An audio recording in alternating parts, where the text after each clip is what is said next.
Welcome to the online safety course series. Brought to you by Kayamishi Tech's Workforce and Economic Development.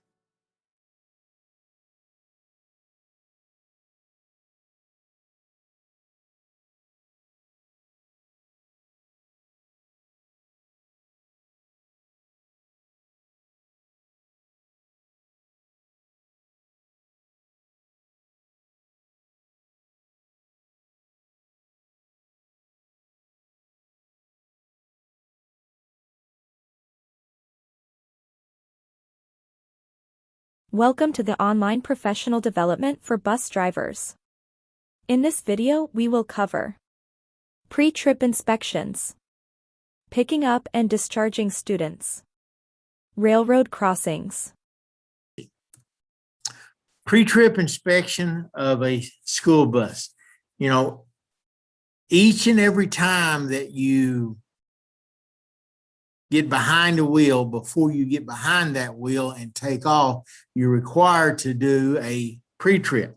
And it is a good habit to get into that when you do your pre-trip inspections, that you do them the same way each and every time. If you start at the inside the bus and do the driver's compartment, always start there and then work your way. If you work your way down the inside the bus, or if you go outside the bus and then go back inside the bus, whichever way works best for you, and that is fine. The way that I do it, I'm going to start in the engine compartment, and I'm going to kind of be moving from there and going out. So you do not have to follow my way of doing a pre-trip. Also, it's another good habit to get into is when you are performing your pre-trip inspection that you name, you point, or you touch each item while you are inspecting them. All right, oil level. If you look here on the PowerPoint here, you have where it says okay. It needs to be topped up just a little bit. You need to add a little bit of oil, or the oil is black and it needs to be changed. Make sure the level is sufficient, that it is between the add and the full mark, which is right here where it says it's okay. And then you can notice there it needs to be topped off. You need to add some oil there. Same thing with the coolant level. Make sure the level is sufficient for operation and that it is somewhere between hot and the cold mark before you start off. Your power steering, make sure your level is once again is between the add and the fuel mark. Make sure that when you're looking at your power steering fluid box there, that there's no leaks, that the hoses are secure, there's no slits, there's no frayed going on the rubber. It is not dry rotted or anything like that. Leaks. When you're performing your pre-trip and as you begin your pre-trip, you can do it either or. Always look under the bus to make sure that there's no leaking, there's no puddles there on the sidewalk or the street, wherever you have your bus parked when you're doing your pre-trip. So make sure, visually check things and that is a telltale sign. If there is a puddle there underneath your bus, there is something wrong. So, check under the vehicle for your oil puddles.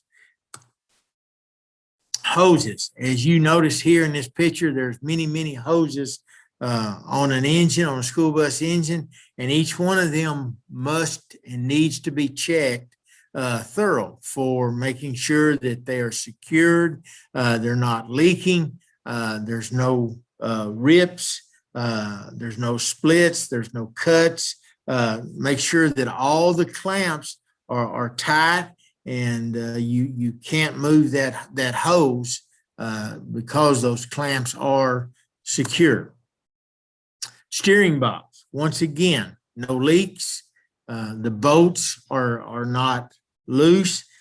Make sure that nothing is coming out of it. The fluid is not leaking anywhere on the box. There's no cracks on it. Your steering box hose, once again, no rips, holes, or leaks.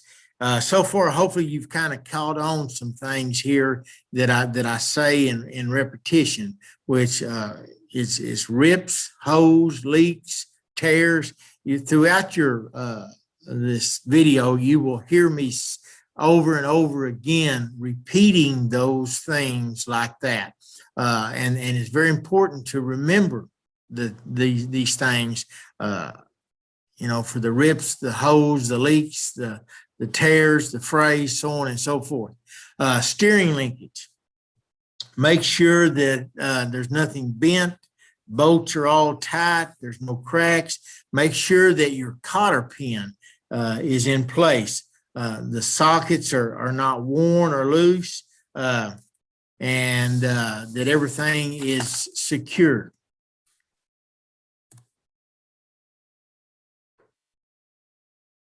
Your leaf springs. When you're looking at your leaf springs, make sure that none of them are broken, that all are in aligned. None of them has been shifted. They're not shifted. They're not cracked, and they are in order of what they're supposed to be looking like. All righty, U-bolts. That is what is holding your leaf springs on right here. So make sure that you check and make sure that their nuts are tight, that nothing is broke on the U-bolt, and there is no rust, and that the U-bolt has not shifted. Shock absorbers. When you're looking at your shock absorber, make sure they're straight, the bolts are tight, and they're not leaking. Brake hoses. Make sure the fittings are secured. They're not bent, broke, or leaking. Same way with your brake hose fittings. Make sure that the fittings are secured, that there's no leakage around the fitting there, going there at the front and even up into the pipe there. Your front tires. Front tires must have 4 30-seconds of tread depth. This is not in just one spot. It is all around. Check 3 or 4, half a dozen places, different places on that tire to make sure that the tire is wearing properly, and there's 4 30-seconds of tread depth all around on that tread. Make sure that on the sidewalls that there's no cuts, there's no bubbles on the sidewalls. Check the top of the tire for even wear. Look for any flat spots on that tire. Also, make sure that you check your valve stem, that it is not cracked, it's not broke, and it's not leaking or twisted, and make sure that it has a cap on the valve stem. Your rim, make sure it's not cracked, there's no rust, and no welding has been performed on that wheel. Your lug nuts. When you're looking at your lug nuts, make sure there's none missing, there's none loose, and the way that you look at that and make sure they're not loose is that if you see rust, that is a telltale sign that lug nut has backed off and it is loose, and so it needs to be tightened. That trail of rust. Make sure that your lug nuts are not distorted. There's no cracks in your lug nuts at all. the side of the cab. When you're looking at it, it's good to step back to look at the overall picture of the bus and look for, things hanging off. Look for broken windows. Look for the door windows. Are they broke or do they shut? Look for your look at your mirrors. Are they securely mounted? Are they hanging off? Look at your amber lights, your pickup lights. Look at your all your things just in general. That your hood latch, headlights. Good time to look for puddles again. Make sure that you haven't missed any of them.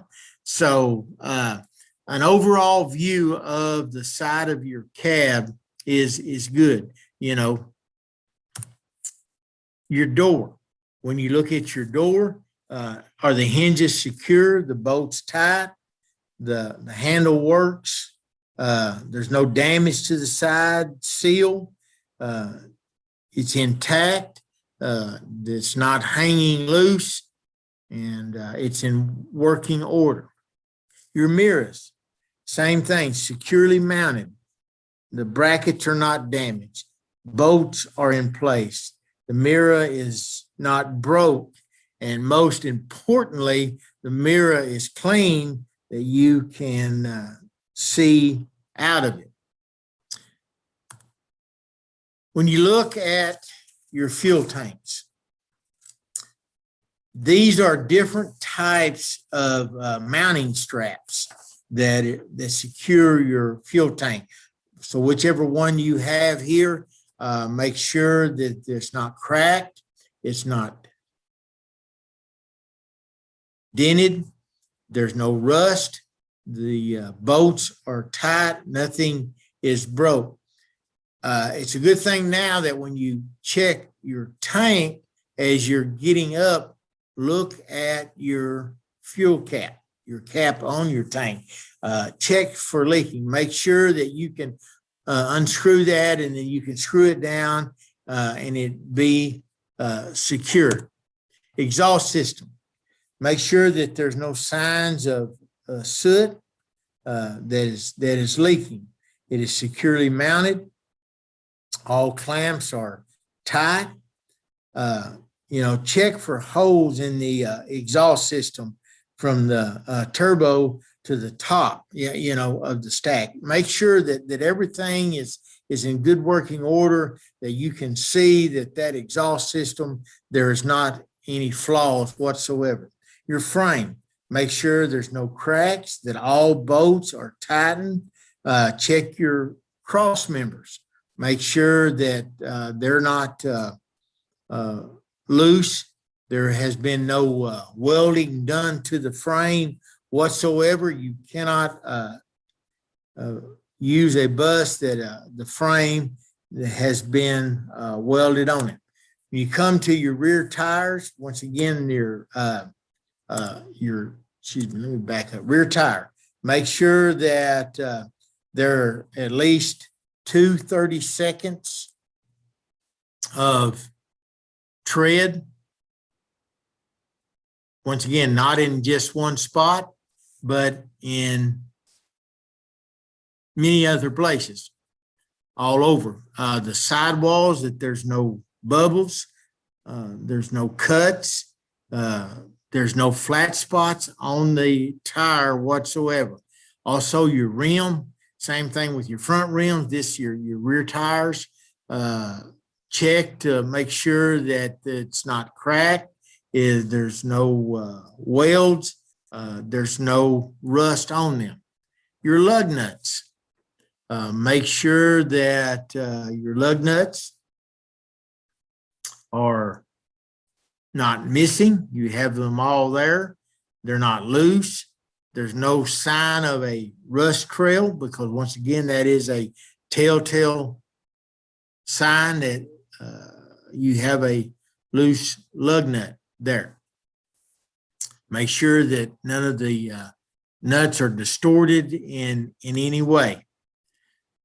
the space between your two tires. Make sure that you check that there's no debris in between there, and that the rims are flush together there. If you can see there in the picture there, make sure that they are flush and that they're evenly spaced. The rear of the bus.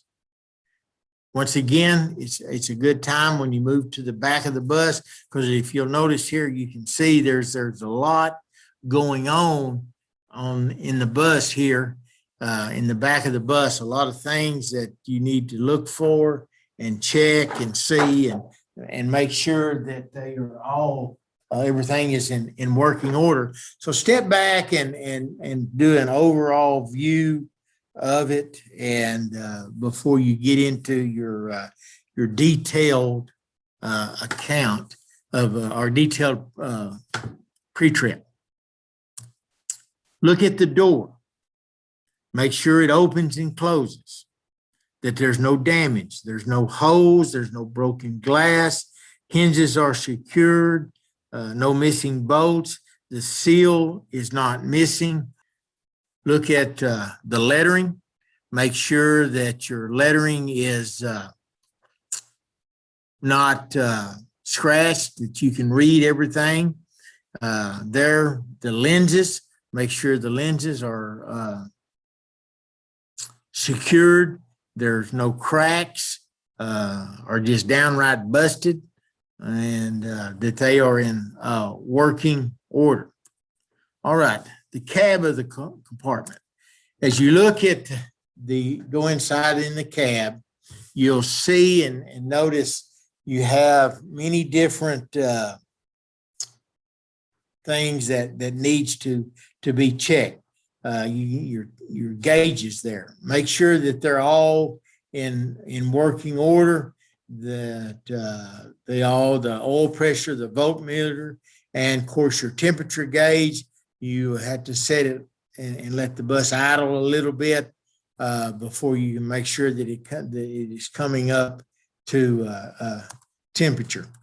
Your air gauge, you have make sure that your air gauge is working proper, that the pressure builds to 120 psi, and that it works. And we'll get into how to check the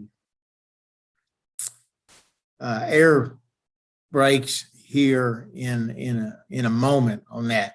But make sure that the air gauge is working properly. Your steering plate, when you're looking and you have a hold of your steering wheel, make sure that it does not move more than 10 degrees or 2 inches of play in it. The parking brake, whether it's manual or air, there are different things that you do to check them. And so check the parking brake by applying and putting the truck in low gear and try to move it. Lug the engine down just a little bit and make sure that the parking brake holds. Your service brake, whether it's manual or air, once again, you pull forward and stop with the foot on the brake and make sure that it works properly and it will stop the bus.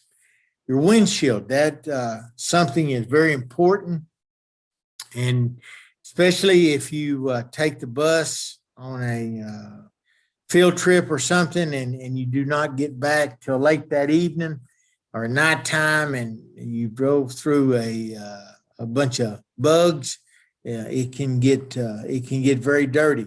Make sure that it's clean, and I always say that the windshield is a must. It's a must that it be clean. Make sure there's no cracks, chips in it. Make sure that the seal is secured and there is no leaks. Check mirrors while you're sitting in the driver's seat. You have many different mirrors to check, and each mirror has a specific duty to carry out, I guess you could say. You look at your crossover mirrors, you look at your side mirrors, and then you look at your student mirrors also. So make sure that all your mirrors are clean, they are adjusted properly, where you can just turn at a moment's notice with your eyes and check that mirror or the other mirror, whatever mirror that you're looking at, and you can see the optimal vision of that mirror. Your wipers, make sure that they are operating properly. In order to do that, you must turn them on. Make sure that the rubber are on the blades are not cracked. They make good contact with the windshield. Look at the metal arms and make sure they're secured. There's no damage.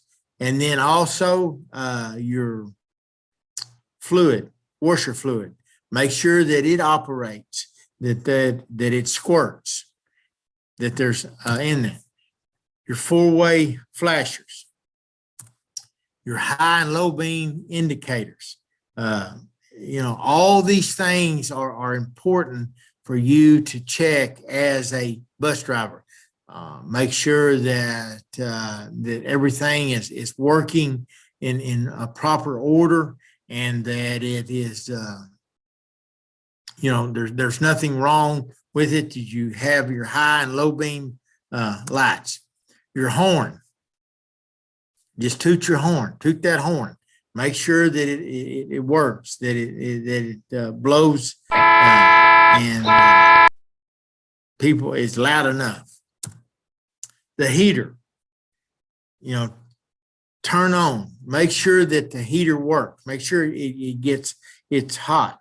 Feel the air from the vents. Make sure that it is heating up and it is working properly.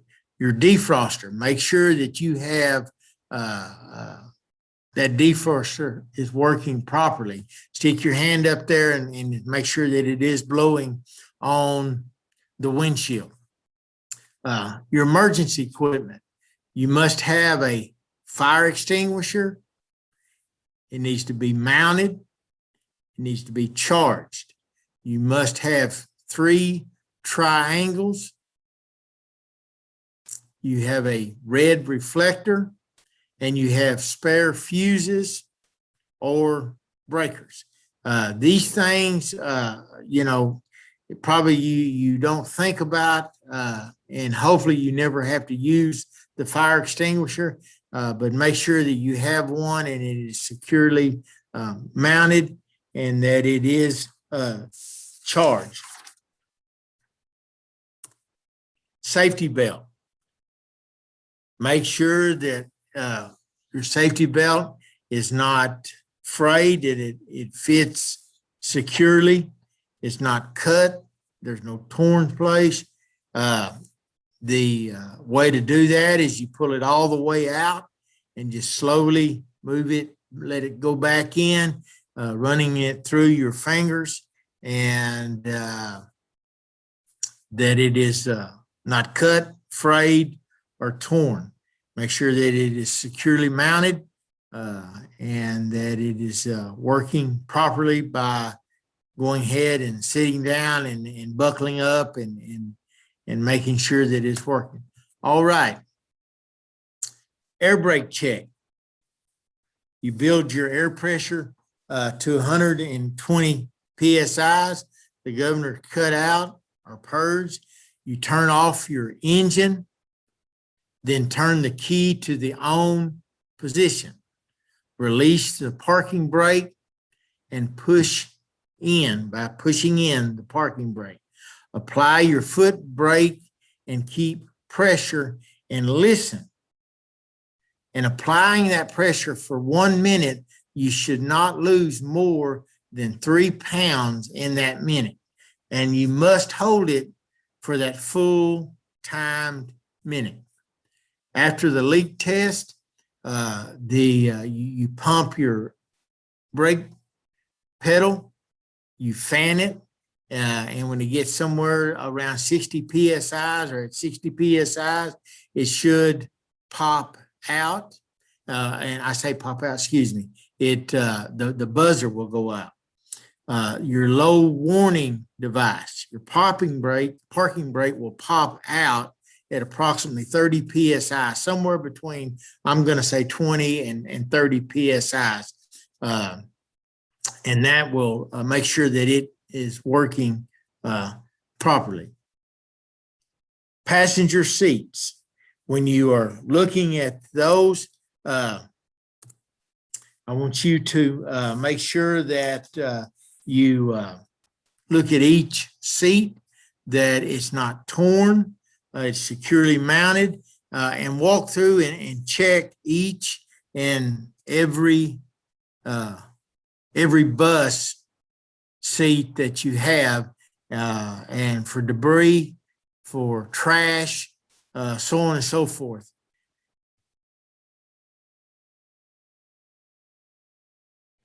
Alrighty, I want to stay here for just a moment, and I've kind of illustrated and told you that picking up and discharging students is the driver must stay alert. First thing I want to talk about is the danger zone.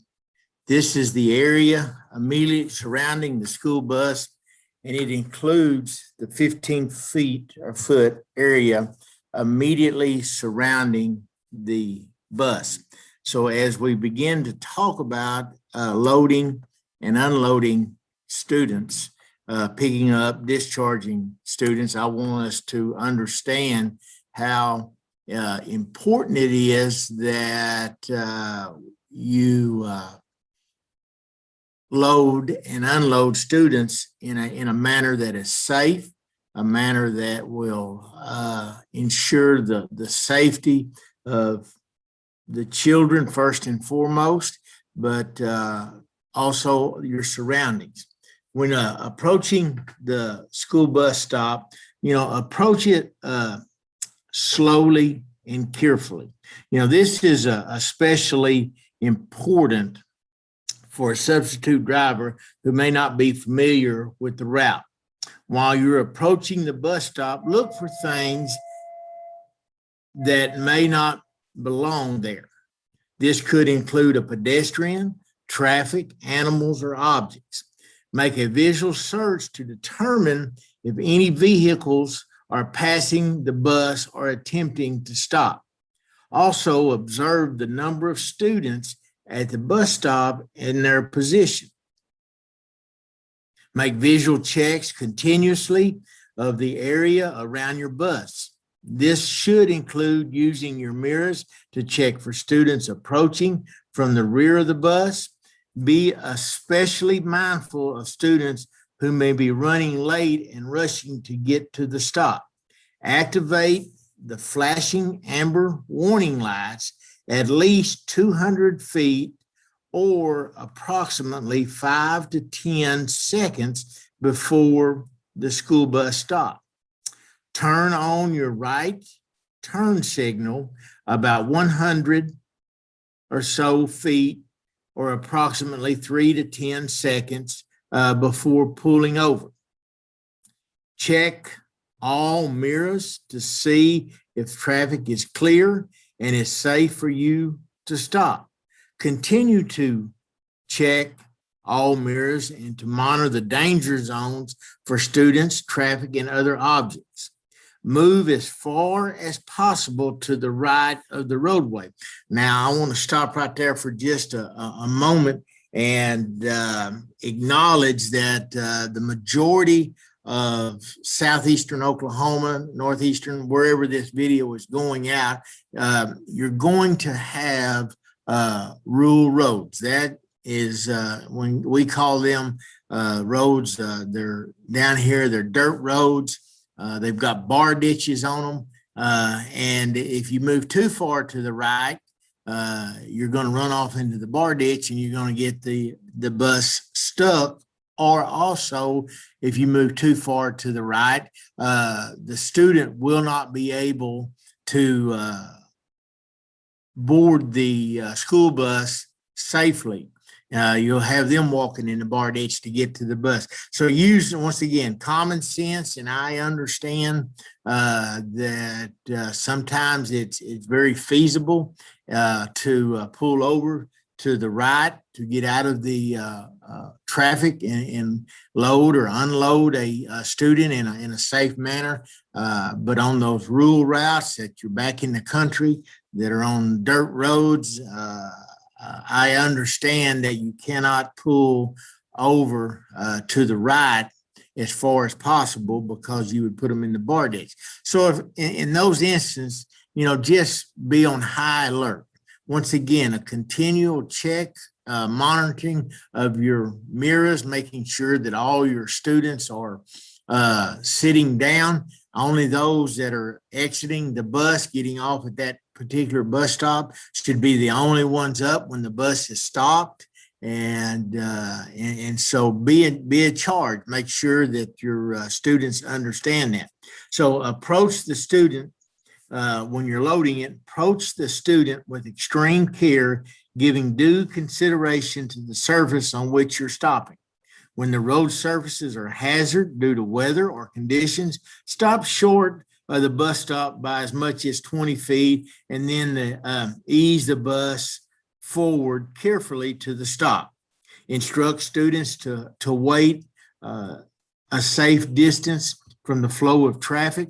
Also, when you're instructing your students as far as loading or unloading, make sure that they understand to watch you and wait for your signal to cross over, to come forward or whatever, because you need to make sure that you have eyes on that student all the time, and they're not trying to figure out if it's safe or unsafe to cross the bus. That is the traffic flow. That is your job as a bus driver.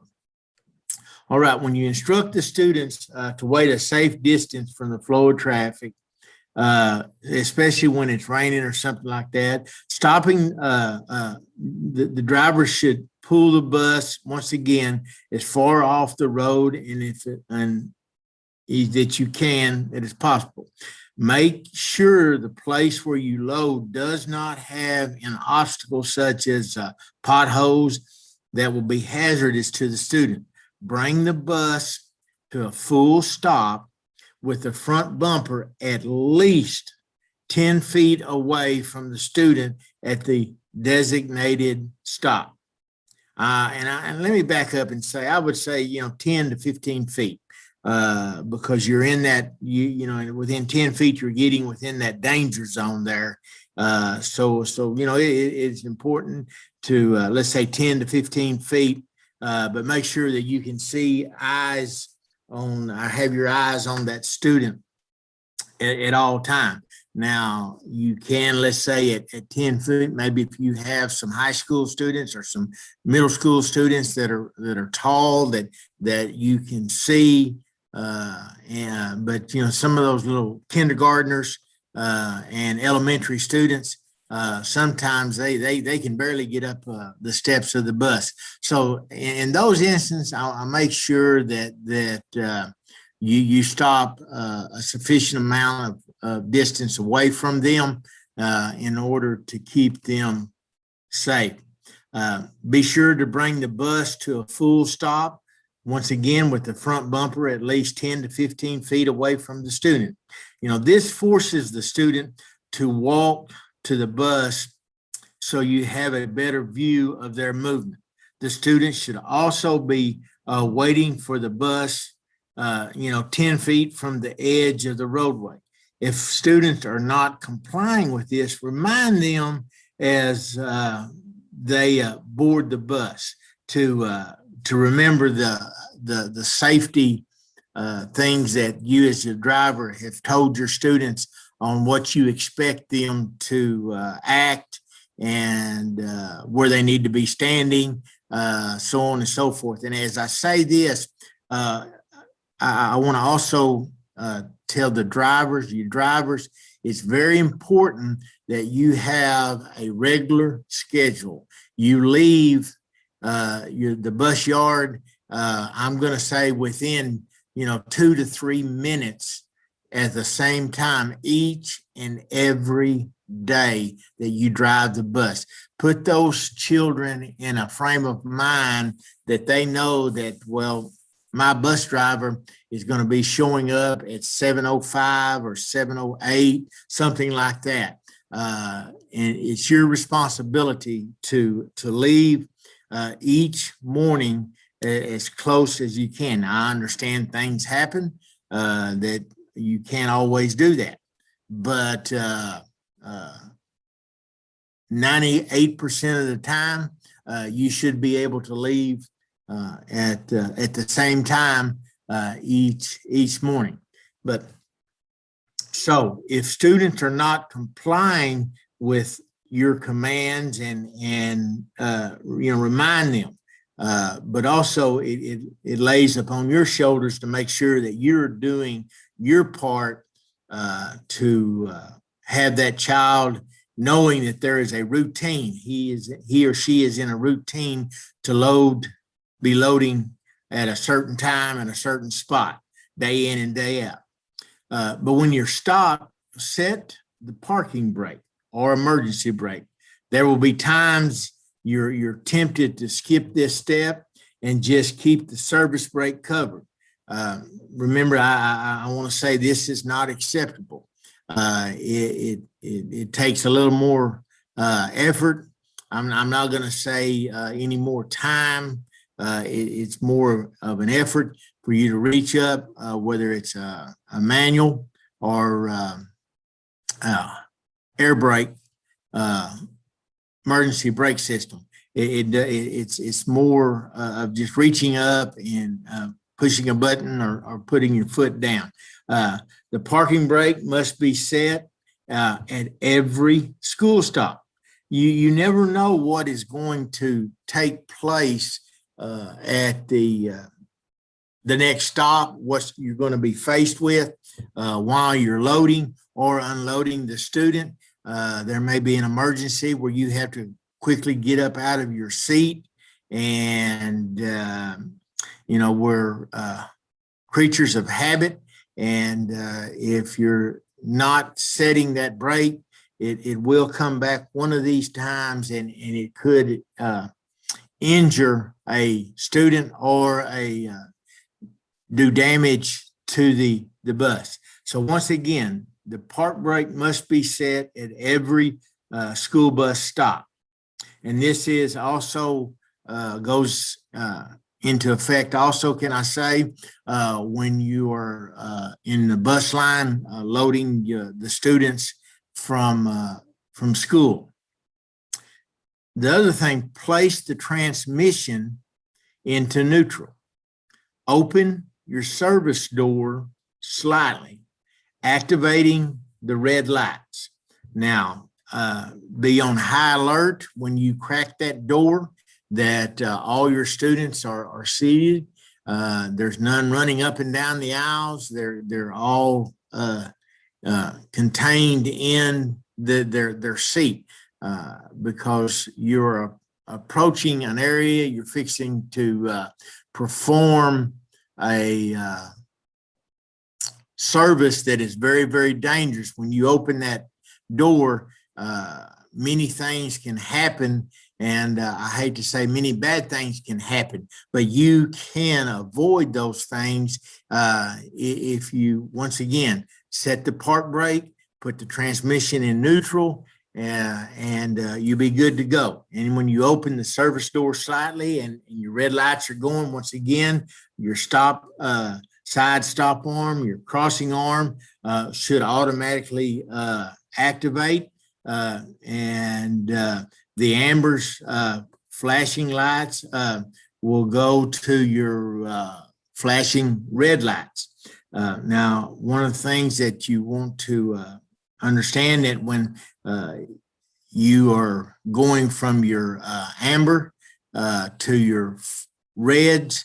Your ambers tell the surrounding drivers that you're about to do something on that bus. You have that red, the red comes, the stop arm comes out. They're telling those surrounding drivers that you are loading or unloading students. Something is coming out of that bus or something is going into that bus. So always remember, that's what you're communicating these things. So that's why it's so very important that by activating your lights in a correct way is very safe. Now, many buses will not activate the red flashing light unless the door is open all the way. But in these buses, the driver must teach the student that the open door does not invite them onto the bus. Only the driver invites the student onto the bus. And what I mean by inviting the student on the bus, when you stopped and that door is open and the red lights are going, that's not a automatic ticket for that child to come running to the bus. You give the sign and you can designate ever how you want to do. If you wave at them or if you give them the come sign with your hands, motion them forward, anything like that. Raise your right hand, raise your left hand, or whatever you decide. You instruct your students that is the sign for them to come aboard or to approach. Can I say approach the bus and to enter the bus. All school buses, though manufactured after 2012 and sold in Oklahoma, must allow the driver to activate the flashing red lights without opening the service door. Check to confirm that all traffic is stopped. Now, when you're loading and unloading, there's situations where when you're loading students on a route that they will have to cross the highway, they have to cross in front of the school bus, and that is very, very dangerous. And I encourage you to try to run your route, try to schedule your route that you can pick up on right side only.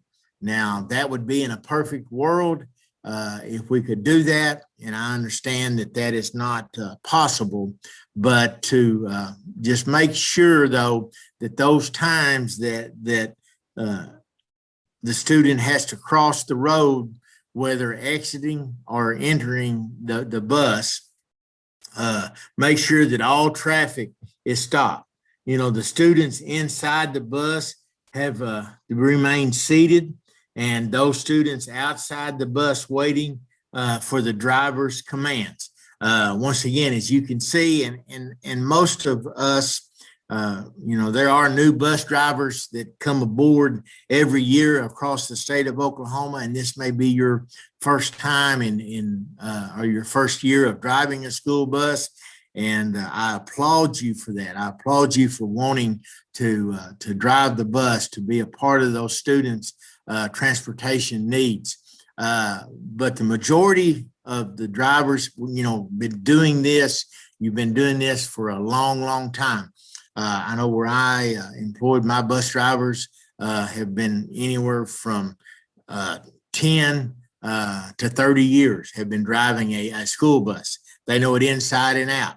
And some have been on the same route for year after year after year. So I'm not telling those any different, just for trying to remind the seasoned bus driver that to be very, very careful and make sure that all students will have remained seated, and that those students on the outside of the bus do not move until the driver gives them that command or that signal. Once this is done, once you've given the signal for them to load, only then, can you open the door, should open the service door all the way and invite them onto the bus. Loading, since not all buses, once again, allowed to activate the red lights before the student must learn not to board the bus when the door opens. Wait, and I keep harping on this and going back to it over and over again on the last few slides, but it is vitally important that you teach those students to wait until you have given them, the bus driver has given them the signal and invites them on the board, onto the bus, excuse me. So think about that. The driver, are you ready for the student? Signal the students to board the bus, but do not extend your hand out the window, because drivers may misinterpret this as a sign to pass you. You never know what that driver there sees you stick your left arm out the window. He may automatically think, well, he's motioning me for coming on. And you would be surprised who that people will drive past that red light, that red stop sign, and saying, well, the bus driver waved me on. So never stick your left hand out the driver's side window. As a driver, I believe it's vitally important that you count the students while loading to ensure all students are there. You've driven up on the stop. You've got 3 students or half a dozen students, whichever the case may be. You've counted them and you've given them the signal to come across. And as they step on the bus, 1, 2, 3, 4, whatever the case may be, you make sure if there's 3 there, that 3 little heads are coming up that steps, and do not put the bus into motion until you have a count and have accounted for every person at that stop. And once again, the same way with unloading, I would probably say when you're unloading them, you need to give them a little more time if they have to cross the street, across the road. Once again, if you get a 6 or 7, and there's some stops that you may be letting off at a daycare center, and you'll have 12 to 15 kids getting off at that one stop. It's still your responsibility as the driver. If you count 15 heads going out, that you count 15 heads going in the door that are, and then, check your mirrors. So once again, back to the misinterpreting, the driver may misinterpret the bus driver if you stick your hand out the left window. So don't do that.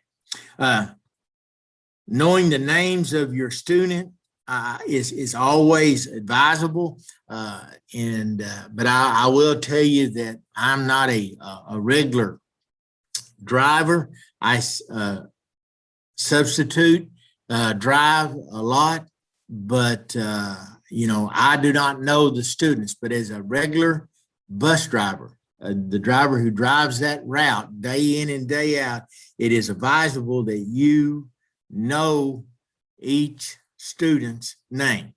If a student is missing at a stop, ask the other students, where is that student at? Is he sick? Is he running late? Because, once you start pulling away from the bus stop, many things can happen. That child can come running out, and especially in these rural areas, they may be playing a joke or something and hiding behind a tree or in the bushes and run out, and many bad things can happen from that. So always remember that even though some kids are very mature, they're still kids, and sometimes they don't think. But you, as the driver, should know each student, and you, the regular bus drivers, can can get a feel and understand that, well, I'm 3 months in or 2 months in to the school year, and Sarah hasn't missed a day, and then all of a sudden you pull up and only Sarah's sister is out there. Acknowledge where is she at, and I think that also tells other students that hear that, and the sisters or the brothers of the student that is missing. It may show that the bus driver, hey, I really care about that. The bus driver really cares about me or my sister. Also remember though, and back to the school bus driver.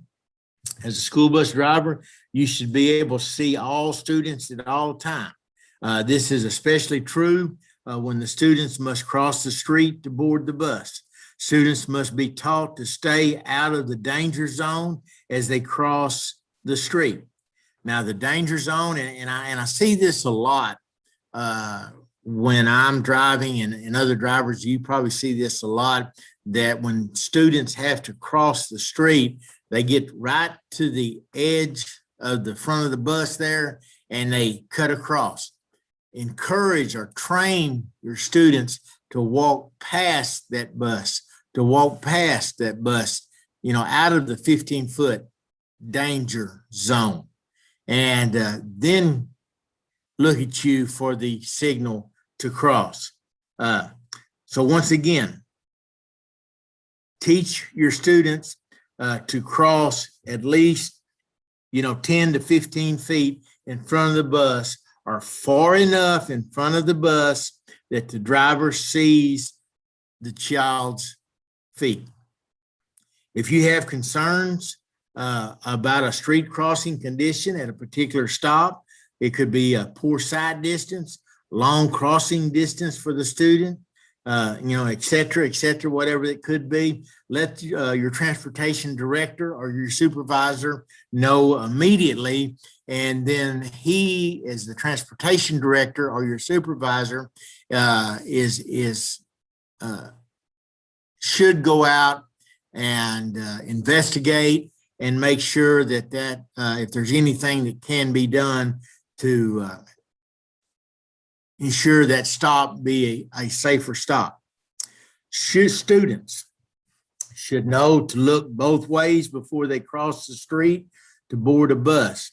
Even if they've been invited to cross the street and board the bus by the driver. Once again, I've said that they should be watching you, but at the same time, you need to encourage them to quickly check to make sure nothing is coming.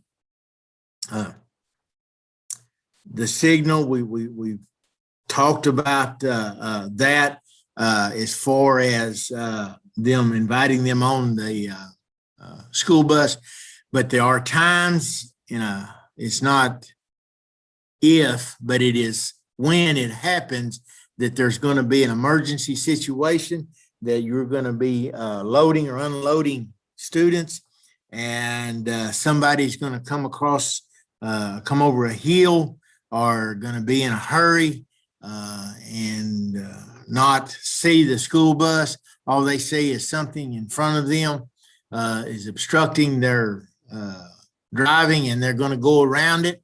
And you would be surprised that people would say, well, I didn't know it was the school bus. So what I'm getting at is that when those times happen, when that emergency situation arises, have some type of signal for that student, that when that student hears that signal, they automatically freeze. And I can't think of a better continuous signal than a continuous honking the horn. Alert that child. Lay down on that horn like your hand is a piece of metal and that's a strong magnet. Lay down on that horn and make sure that your students know that when they hear that horn, they automatically stop in their tracks.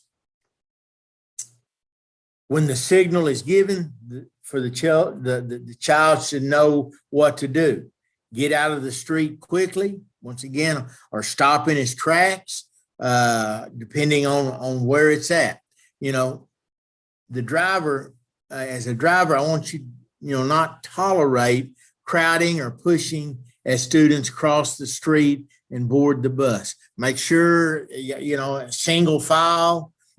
You would be surprised. You say, well, I cannot make those children do that. But, if you do over and over and over again, it's kind of like, what hill do you want to die on, so to speak? If you tell that child day after day after day, look, this is the way you cross the street. This is the way I want you to cross the street. And it's non-negotiable. You'd be surprised at the students that will eventually come around. Now, some are going to be knuckleheads, and it may take a little bit longer, but those are few and far between. But when they cross the street, as they cross the street and they begin to load the bus, it needs to be slowly, single file, and using the handrail. Once the bus student is seated and you're ready to go, now you need to start, as the driver, you need to start preparing your bus to go back into the flow of traffic. The first thing that I think that you need to check on to make sure that the student is seated and then the aisle is unobstructed, that there's nothing there that's blocking your view from seeing all the way back. Do not allow students to sit on top of each other's laps. No more than 3 students can sit in a single seat. All students, and students are not permitted to stand while the bus is in motion. I know that is a battle to have those students sit and never get up. There's something about it that they got ants in their pants or what, I don't know. But I know for me as a driver, that is one of the things that I battle day in and day out, is making sure that those students stay seated while the bus is in motion. And I think there's enough in place. You can, once again, you can go to your supervisor, your transportation director. Then if that doesn't fix the problem, next step, check with the principals. Check with the principal at the building and say, look, Mr. Joey here, he just does not want to stay seated. And then action can be taken. Don't proceed, once again, until all students are seated. This step can save a child's life. All right, you check all mirrors, especially your crossover mirrors for students. Make sure no one is running to catch the bus. If you cannot account for a student, secure the bus, take the key, and check around and underneath the bus. When all students are accounted for, prepare to leave. Close the door. Engage the transmission. Release the parking brake. Turn on left signal. Checking all mirrors again. And allowing for congested, if it is congested area that you've got several vehicles that are behind you and are in front of you, hopefully they won't pass you, go around you, but those that are in front of you, motion for them or let that flow of traffic going through before you take off. But when it is safe and all students are seated and you've turned on your left turn signal, enter into traffic. When you get into the flow of traffic, turn off your left turn signal and proceed to the next stop. All righty. Now we're all through with the loading and unloading of the students. Hang in there. We're almost finished. This is the last section of this video or this tutorial, I guess you could say, how you want to put it. But just hang in there because we're almost through. We're going to be talking about railroad crossing. I'm not going to say that the railroad crossing procedures are one of the most important, but it is one of the most, because there are many things. I don't think that you can honestly rank them in importance in transportation of students. Everything you do from the time that you turn that ignition till you turn it off and leave for the day is vitally important. But we can say that railroad crossing procedures are one of the most important safety issues for a school bus. Although it is one of the safest vehicles on the highway, talking about a school bus does not have a chance when involved in a collision with the train. Because of its size and weight, a train cannot stop quickly. There are three different types of crossings. The three types of crossing, excuse me, is passive crossing, active crossing, and a signal controlled crossing. A passive in crossing. This type of crossing does not have any type of control device such as lights or cross arm. Passive crossing requires bus drivers to recognize the crossing, actively search the tracks for an approaching train, and decide if there is sufficient space to safely go across the tracks. Usually the only type of warning of these types of crossing are warning signs and pavement markings. However, the driver needs to be extremely cautious when driving across these here. Active crossing. These types of crossing have traffic control devices to regulate traffic. These active devices include flashing red lights, some with bells and some without, and flashing red lights with bells and crossing arms. These types of crossings are usually found in high density traffic areas. A signal controlled crossing. These types of crossings are controlled by traffic signals because they are in an awkward area. The traffic signal works in conjunction with the cross arms and lights at the crossing. Signs and signals. I want you to kind of look at these here, and these are the different types of signs that you will encounter when you are at a railroad crossing. These signs are a bus driver's warning system and gives them time to prepare for the tracks they're approaching. The black on yellow sign is found at the start of most crossing and warns the driver to slow down, to stop, look, and listen for approaching train. Black on yellow. All righty. Now, there is a crossbuck sign also. And this sign requires that the bus driver yield the right of way to the train. The crossbuck sign is usually there on the right at the tracks. All right, how can you have a safe railroad crossing day in and day out? Each time that you leave school, I know some schools maybe not have that many railroads to cross, tracks to cross, but there's some. I know of a place that it was just astronomical how many different times a bus will cross the railroad tracks.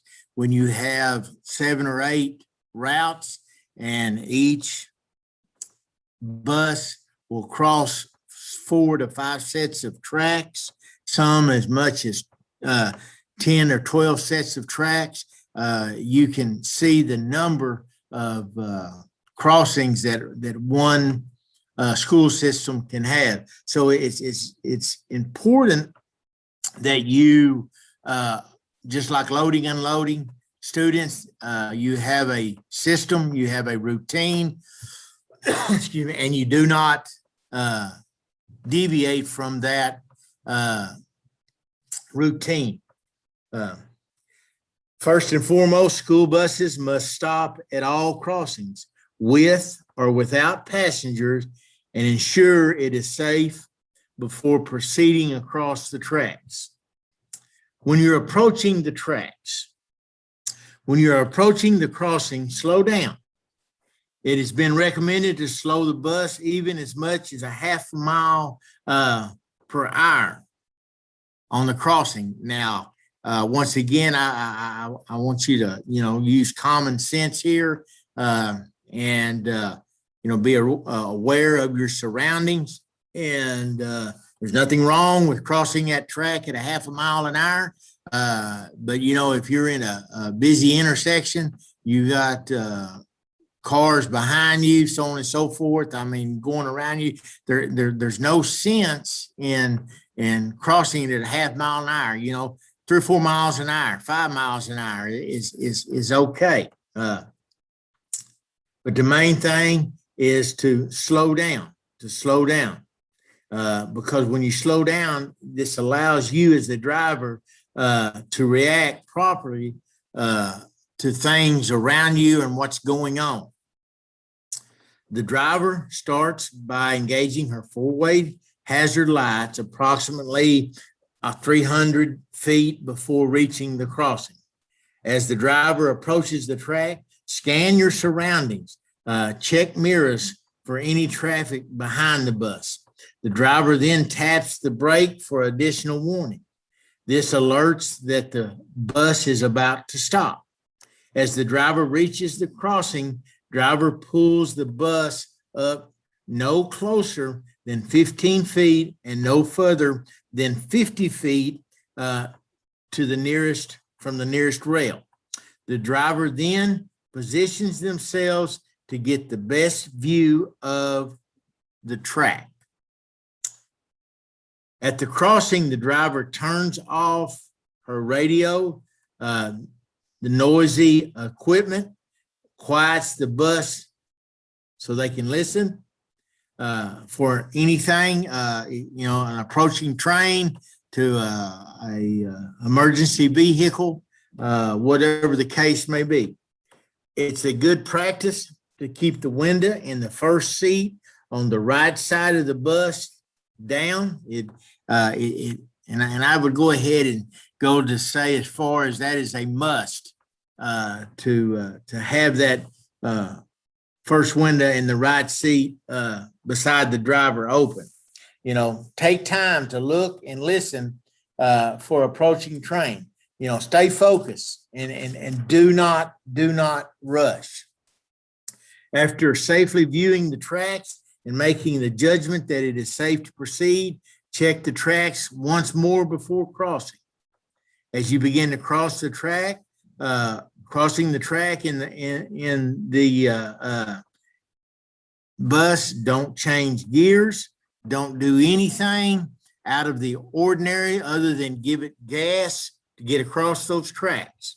This allows the bus to stay, to not have anything potentially happen that would allow the bus to stop and be stalled on the bus. We might say this allows the bus safely to clear the tracks and lessens the chance of the bus stalling on the tracks. Do not stop the bus until completely across the tracks. If you have to stop the bus, if there's an emergency situation on the bus, Don't stop on the tracks. And that's kind of one of those duh moments, but you never know. But always remember, never stop on the tracks. After safely crossing the tracks, as the driver, turn off your four-way hazards and complete the crossing after you completed the crossing, and then move forward. If the bus stalls on the railroad tracks, issue an immediate evacuation of everybody that is on board of that school bus. Don't try to start the bus. Don't try to play mechanic. Don't radio for somebody and ask for information or get something to do. Immediately evacuate the bus. The bus driver teaches the students to leave the bus in an angle away from the tracks in the direction of the train. If there's a train coming, you go towards the towards the train at a 45-degree angle away from the train. That is because when impact happens, all the debris should be back behind and the students. Once again, doing this reduces the chance of the student or the bus driver being struck by flying debris. If your view of the tracks is not adequate, do not attempt to cross them until you can see that there is no train approaching.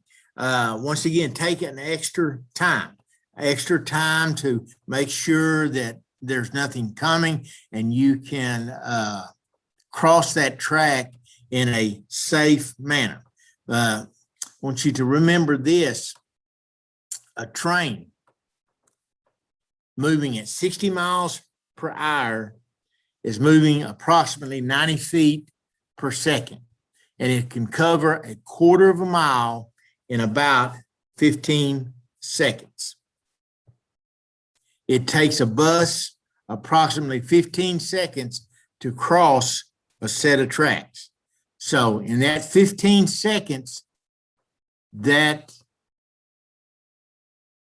train that is moving 60 miles an hour has already covered a quarter of a mile. Now you can just kind of think there that they take up a lot of real estate real quick, and it will be catastrophic. Thank you for taking our online safety class.